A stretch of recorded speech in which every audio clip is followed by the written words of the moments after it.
Dentist से दांतों की सफाई या क्लीनिंग करवाने को ही स्केलिंग कहा जाता है। इससे बहुत फ़ायदे हैं, जैसे कि मसूड़ से खून आना या फिर बदबू आना या दांतों पे जो चाय कॉफ़ी या तंबाकू के निशान होते हैं सारे मिट जाते हैं। इसलिए स्केलिंग एक बहुत ही फ़ायदेमंद चीज़ है। ये एक अल्ट्रासोनिक इंस्ट्रूमेंट की वजह से होता है। जो वीडियो में आप देख रहे हैं यही अल्ट्रासोनिक इंस्ट्रूमेंट है। ये वाइब्रेशन करता है, यानी कि कंपन की वजह से स्टेन्स को निकालता है। हम जैसे ही इस इंस्ट्रूमेंट को स्टेन के कांटेक्ट में लाते हैं, स्टेन्स ऑटोमेटिकली रिमूव हो जाते हैं। यानी कि कहने का मतलब ये है कि बिना घिसे ही दांत ऑटोमेटिकली क्लीन हो जाते हैं। तो इसमें दांतों को घिसना बिल्कुल भी नहीं होता है। लेकिन स्केलिंग करते वक्त सावधानी लेनी बहुत ज़रूरी है। अल्ट्रासोनिक इंस्ट्रूमेंट की स्पीड 0 से 10 तक होती है, यानी कि वो 0 पे सबसे कम वाइब्रेशन करता है और 10 पे सबसे ज़्यादा। तो अगर आपके दांत बहुत वीक हैं या कमज़ोर हैं तो वो लो वाइब्रेशन ही झेल पाएंगे। अगर किसी ने हाई वाइब्रेशन पे कर दिया तो आपको सेंसिटिविटी या माइल्ड पेन होने की संभावना बढ़ जाएगी। और स्केलिंग के रिज़ल्ट को आप अच्छे से इस वीडियो में देख सकते हैं कि दांत कितने अच्छे से क्लीन हो चुके हैं। गम इन्फेक्शन भी स्केलिंग से ट्रीट होते हैं।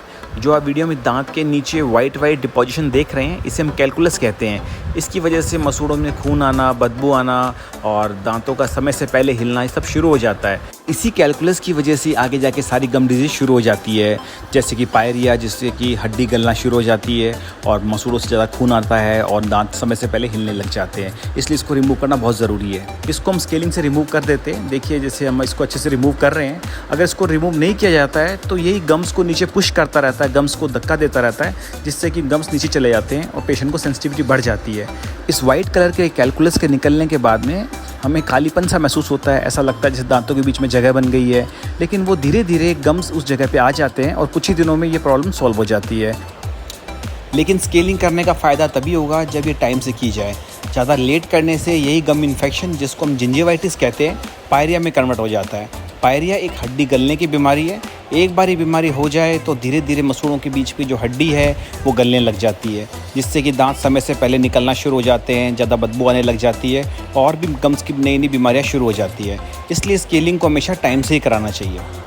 स्केलिंग करते वक्त दांतों को चारों तरफ से साफ़ किया जाता है और जनरली स्केलिंग एक ही विज़िट में कंप्लीट हो जाती है, यानी कि पेशेंट को सिर्फ एक ही बार आना होता है स्केलिंग करवाने के लिए। कभी कभी टोबैको स्टेन्स या चाय कॉफ़ी के निशान जिन पेशेंट्स के ज़्यादा होते हैं उनको हम 2 या 3 बार बुलाते हैं। अदरवाइज़ मोस्टली ये एक ही विज़िट में कंप्लीट हो जाती है।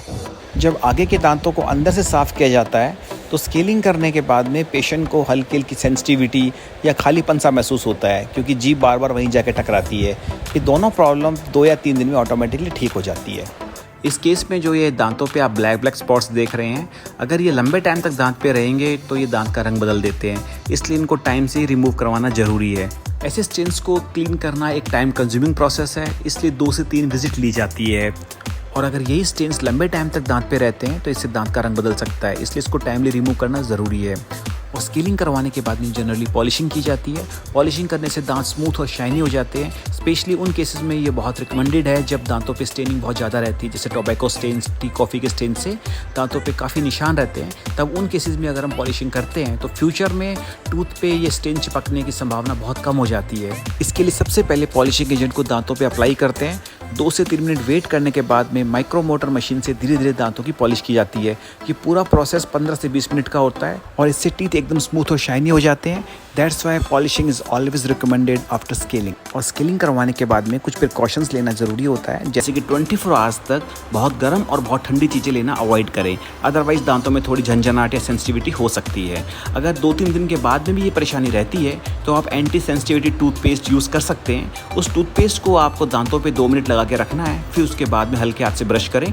इसके साथ में एंटी सेंसिटिविटी माउथ वॉश भी आता है जो इजीली अवेलेबल रहता है मार्केट में। उसको भी आप सुबह और शाम करेंगे तो कुछ ही दिनों में सेंसिटिविटी बिल्कुल ठीक हो जाएगी। और अगर आपकी स्केलिंग के रिलेटेड कोई भी परेशानी हो या कोई भी क्वेश्चंस हो तो आप मुझे मैसेज या कमेंट करके पूछ सकते हैं। And hope you have like the video, so please do subscribe to remain connected. Thank you.